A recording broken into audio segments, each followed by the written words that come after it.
So, it is 2:52 p.m., an hour and change before the Red Mantis episode of Factions of Golarion comes out. And it may be the case that there's a request. I'm going to get to that as soon as possible, partially because the recording schedule dictates do it now, partially because I've got a lot to say, and I just realized I do.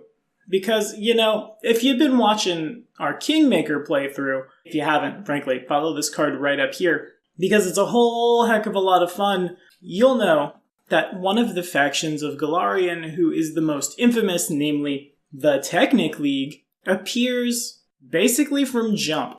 They're a really big part of two of the characters' backstories, and frankly, I believe Kingmaker has mishandled that faction, so we're here to talk about them because I think a lot of people might have the wrong picture painted. If you guys have anything to say, throw it in the comments. Remember, no Iron God spoilers, no Kingmaker spoilers, no Kingmaker CRPG spoilers. And today, this episode of Factions of Golarion was brought to you in part by Lord Menant. Anthony, at our Friday games, of course. Thanks for your help, my friend. Now, here we go. Okay, so, a long time ago in Golarion's history, an event known as Starfall occurred.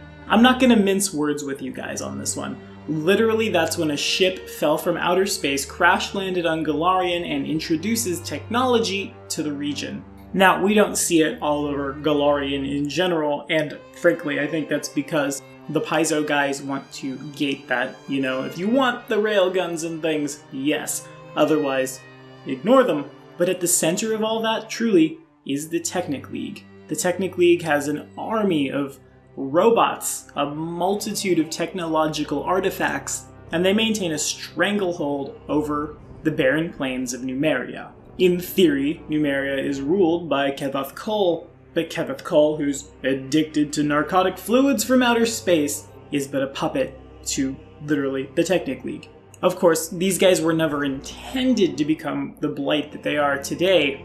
The group was intended to be an instrument of salvation, literally for the one who founded it, and a source of knowledge and enlightenment for everyone else. In 4501 AR, a lone survivor from the events of Starfall was released from their stasis chamber. This survivor, Sidra Imerus, was a low-ranking human soldier, and of course now she's a stranger on a world unlike any she'd known before. She was a competent warrior and so was able to survive, learn the local languages, assess her situation, things of that nature, and it wasn't long before she learned of the locals' aversion to technology after she recovered a few artifacts, which to her were just pieces of standard equipment. Sidra soon heard of Silvermount and surmised that this large section of Divinity, the ship that crashed, might contain something like a shuttlecraft, a distress beacon, the way home for her. Yet, of course, accessing Silvermount was as difficult for her as anyone else, so she concluded that to pull off her escape, she needed friends. She traveled to Chesed, met some wizards, and rapidly attracted a whole group of arcane spellcasters to her side, and boom, Technic League. Originally, this was a secret society, largely because in its early days, the barbarians of Numeria were, just liable to kick down the door and kill everyone. Over the span of several years, the group attracted new members, got new artifacts, and in 4509, the group set out to enter Silvermount, but unfortunately, our brave sojourner's second-in-command, Mulrak Zir, assassinated her, then declared that he was the new captain because they use the naval starship hierarchy that was common to Sidra's people, and there you go. And in the centuries since then, the League's exploration has led to the discovery of robots and all the technology that gave them the influence they have today. Of course, they present themselves as protectors of civilization against barbarian threats, but really they're just oppressors and slavers, which we see in Kingmaker. What we don't see is something along the lines of this individual. See his sword? Doesn't look really swordy, does it? Looks like it might be like a electric energy blade thing. Yeah, exactly. And that's where I think the Kingmaker CRPG has erred the most. As one minor spoiler for the Kingmaker tabletop game, yes, it appears a pair of Technic League artifacts exist in the game towards the end, but in the CRPG, where they appear much more frequently and, relate directly to two members of the party, one would think that the Technic League overseers, who we sometimes run into, who are combing the land for slaves, who have slaves of their own, etc., might be a little more than just a wizard with, like, Technic League's fighter, Technic League's rogue. Sure, the fighters and rogues have their place, but I feel like at least the commanders, if truly we want to grab the science fantasy that the Technic League presents, to tie into real world real quick, the masters of the universe, 80s science fantasy cartoons of yore,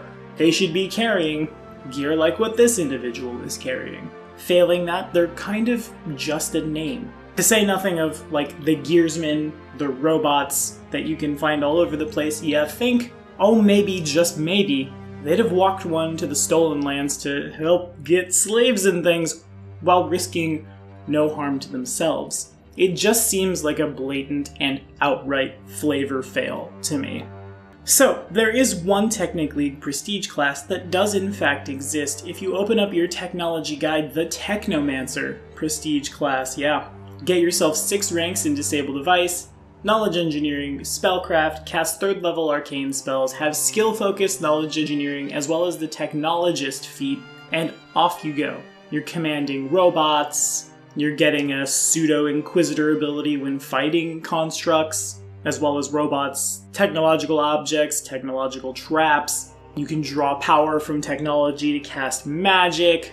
It's pretty sweet. And if that's not for you, this book has about 1 billion different pieces of technological weapons and armor, technological medicine, pharmaceuticals, cyber tech, because, who doesn't want cyber fiber muscles or, just outright a cybernetic arm? Probably looks real cool carrying that gigantic chainsaw sword coming in for 3d6 damage with an 18 to 20 times 2 crit, or the Death Ray, which could do 100 points of damage as nanites fired at you tear your body apart.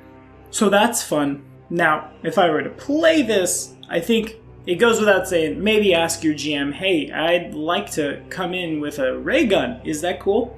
Unless you're in, like, Iron Gods, that might be a little setting disturbing, which is fair. It's just as fair an ask as saying, hey, I thought I might play an evil character. And if your GM's cool with it, it brings in an entirely different sort of gameplay because all of these weapons do crazy different things. Let's point out another one, the id rifle. It fires a little barb of nanites out to 50 feet in range increments. Then it's a DC 16 fort save, where they start taking intelligence damage, which can never put them to 0, unfortunately. And anytime somebody takes damage from this, the stock of the rifle has a microphone built in, so you can start commanding people with the nanites in their brain, right? That's sweet. Bringing this into your game can be a little more difficult, but it can be done. If nothing else, in your worlds, if you'd like to introduce the Technic League or technology at large, it's a good bridge to Starfinder. Something, Star Trek, go to the past, something. I know that sounds really vague, but that's basically like a fifth of all Star Trek episodes. Real vague, suddenly you're in the past because the Q said so. And if nothing else, the science fantasy brought in by the Technic League can really shake things up in your games while still feeling really familiar, right? We still hate barbarians, we still love slavery, we still present that unified front, but we go about it a little differently. Maybe by implanting a cranial bomb at the base of someone's skull that explodes when remotely activated by a detonator signal. 4,500 gold isn't a whole lot to insta-kill someone, right? What do you guys think? Do we want to see stuff like this in Kingmaker? I want to see stuff like this in Kingmaker. Maybe not the cranial bomb. That sounds painful. Have you played Iron Gods? Have you played a character with technology? How did it work out for you? Throw it in the comments. Let me know all about it. We'll keep that conversation going. And the next episode of Factions of Golarion drops next Friday.